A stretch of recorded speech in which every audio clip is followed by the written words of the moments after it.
বলুন করা হয়ে যাচ্ছে? আপনাদের অসুবিধা হচ্ছে কি বাবাজি? হচ্ছে? এই শোনেন, আমার যেখানে একবার দাউদ হয় না, পরের বছর দাউদ হয় না। কেন বলুন তো?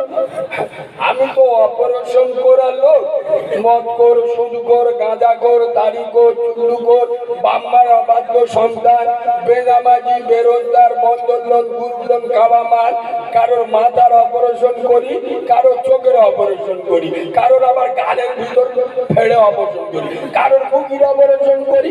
এখন কমিটির লোক পরের বছর গ্রামে চাঁদা তুলতে গেলি, গ্রামের লোক বলে ও শালা দাউদ করলি চাঁদা দেবো না, ওই জন্য দাউদ আমার আর হবে না। এই কারণে আল্লাহ যখন একবার নিয়েছে, ইনশাআল্লাহ এমন কেচে দেবো 1 বছর পরিষ্কার।